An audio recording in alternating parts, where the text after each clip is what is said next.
This is reality, man.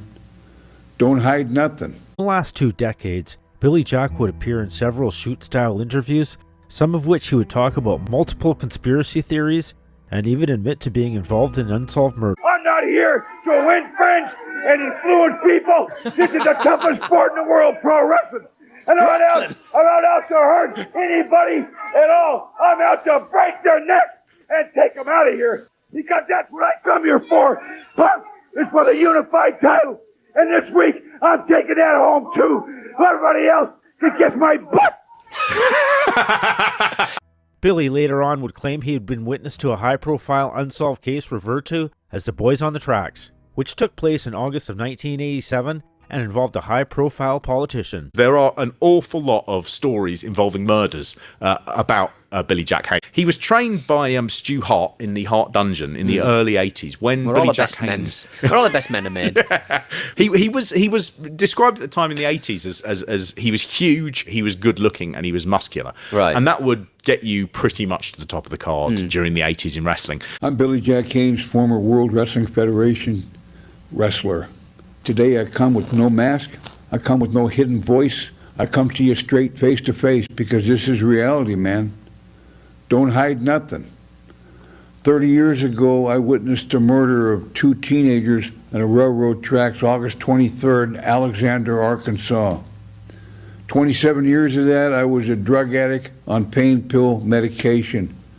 I become clean.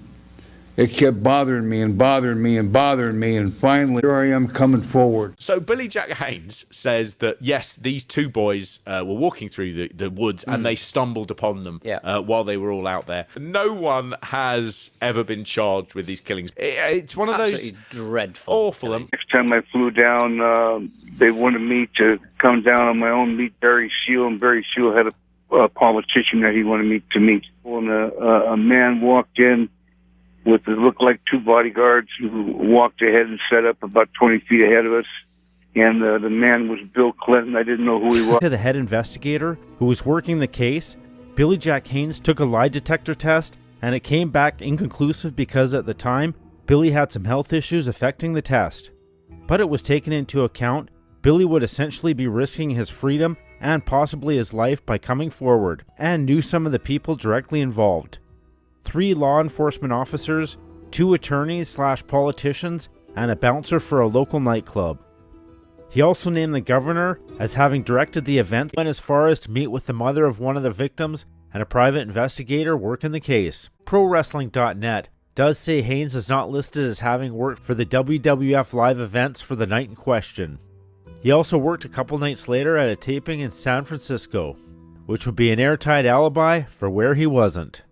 On August 27, 1987, the bodies of 16-year-old Don Henry and 17-year-old Kevin Ives were hit by a cargo train in Alexander, Arkansas, as they lay on the tracks. Dan Harmon, a prosecutor of the case, who was later arrested for dealing drugs, is one person implicated in the murder. In January of 2018, Billy Jack Haynes came forward on the Doc Washburn Show, claiming to have been involved in the drug business and a witness to the murders, and even videotaped. One of the single shadiest people outside of the ring. So he claims that during his time in the WWF, he was actually a major cocaine dealer who was working with the Medina cartel that was, I think, Pablo Escobar's joint. It gets better. In 2018, Billy Jack Haynes sensationally admitted witnessing the 1987 murder of 2 teen boys, and he claimed that senior US politicians covered it up to hide their links with cocaine trafficking. This murder was in August 1987, at a time when Billy Jack Haynes was working for the WWF. In August 1987 at 4 in the morning, the bodies of 16-year-old Don Henry and 17-year-old Kevin Ives were hit by a cargo train in Alexander, Arkansas, as they lay on the tracks. The train driver had attempted to stop the train. He blew the horn. There was no response. So the police arrive on the scene. The train driver says, I think as I was approaching those bodies, they were wrapped in a green tarpaulin, and they couldn't find a tarpaulin anywhere on the scene. Right. The boys had apparently left their houses to go hunting. The deaths were initially ruled as an accident. They were exhumed the following year, 1988, and it was ruled that homicide was more likely. Right. So 30 years later, in 2018, Billy Jack Haynes came forward and said, August 23rd, 1987, I was on the railroad tracks in Alexander, Arkansas, and I witnessed everything that happened to those two young boys on the tracks. He says that the two were murdered after stumbling upon a drug deal that involved corrupt cops and high-level US politicians. Billy Jack Haynes said, in August of 87, I was contacted by the Arkansas criminal politician and was asked if I could provide muscle for an Arkansas drug drop. Who do you think that Arkansas politician who contacted Billy Jack Haynes was? In 2018, he had a meeting with Gene Duffy, who was head of the task force for the law enforcement community in Arkansas. According to the detective's homepage, he stated in his comments, Billy Jack Haynes got up to walk out of his first and last meeting with Gene Duffy after she insulted him when he tried to answer Duffy's question. What happened on the tracks when the boys were murdered? Billy Jack started telling Duffy his life story. To put context into his life leading to Kevin and Don's murders, when Billy Jack began his story, he mentioned his blind dad. Gene Duffy rudely said, I don't care about your blind dad. I want to know about the boys' murders. The statement really upset Billy. His father was his hero. Without answering any further questions, Billy walked out before the interview was over. The case still remains unsolved. A former drug trafficker, I'm ashamed to say, and a hired enforcer. In the late 70s and early 1980s, when I was in my 30s, I stood 6'3" and weighed between 260 and 300 pounds. I was very visually intimidating. I'm not proud to say that. In the 1980s, I transported and trafficked large quantities of cocaine throughout the United States of America. I bought cocaine from the largest drug trafficker in the United States, Barry Seal, out of Baton Rouge, Louisiana. I would then sell that cocaine to contacts around the United States. Barry Seal later introduced me to a politician drug dealer from Arkansas. In 1984, that politician drug dealer asked me to kill David Kennedy, who I later learned was the son of very well-known politician Robert F. Kennedy, the brother of President John F. Kennedy. I was also an enforcer who provided muscle to other parts of the criminal element to ensure that their illegal business dealings were collected upon. In August of 1987, I was contacted by the Arkansas criminal politician and was asked if I would provide muscle at an Arkansas drug stop. The criminal politician suspected that some drug money drops were being stolen. He suspected that the state police officers were involved in the thefts in Arkansas. I agreed to assist with security at the drug drop site. While conducting security for the drug money drop, I witnessed the murders of two young boys, Kevin Ives and Don Henry. They were murdered by other individuals who were working for the same criminal politician. Their bodies were placed on the railroad tracks to be mutilated by a passing train.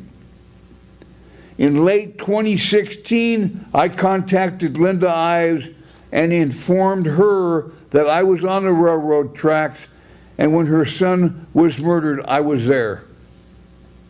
I have since met Larry and Linda Ives and their private investigator, Keith Ronsaval. I gave them a statement outing everything that I knew about their sons and Don Henry's murders. In my statement, I named 3 local enforcement officers, 2 local attorneys, politicians, and a local bar owner as those being on the scene of the murders in 1987. I also named the criminal politician who directed the events at the scene via cell phone with one of the attorneys, politicians, and me. Basically, Billy Jack Haynes is brought in because they say, we want some muscle to work out if anyone tries to steal our drugs, we want you to help us out. I mean, yes, they've got the whole of the local law enforcement are involved in this as well. only was to tape. He got me a VHS tape recorder and 2 tapes. I put 1 tape in my suit. I had a suit on and jacket. Film the drop and see who's stealing these drops. If we do catch them, we'll put them in the van, drive them back, cuff them up, and it'd be my job at that time to beat both of them to death at a said location away from the governor's mansion. Jim Cornette would state, Billy Jack was a different type of guy. I always thought he was a pleasant man to be around and never had a problem with him. He would also state, Billy had somewhat of a temper, and as the story goes, he had killed a guy by knocking him down with a goofy punch and gotten into trouble over it, and as a result always tried to keep his temper in check. He is very soft-spoken and very calm guy in the locker room. I always enjoy my conversations with Billy Jack and never had a problem with him in the world, and I would prefer not piss him off for anything. Billy Jack's main gimmick, which he would take through pretty much his biggest sort of part of his career in the WWF, was he wore a hat. He had a black hat that had a band on it, and that was it. That was just the thing. That's all you need. Now, he refers to that hat as being a very good gimmick. He felt it was the Iconic. centre of another sort of like classic Billy Jack Haynes story, where he was in Florida and he came back from his match to find that someone had taken his hat and they had filled it in the toilet full of shit. Right. He blamed Barry Windham and Mike Rotundo. They had been WWF Tag Team Champions fairly recently. Windham said to him, "Come on, man, you can't take a rib." And Billy Jack Haynes said, "You have got 2 seconds to defend yourself." He then knocked Barry Windham out. He smashed his head into the sink repeatedly, and Mike Rotundo tried to drag Billy Jack Haynes off. As Billy Jack Haynes turned around, Mike Rotundo, better known as IRS, ran out, in the words of Billy Jack Haynes, like a chicken shit.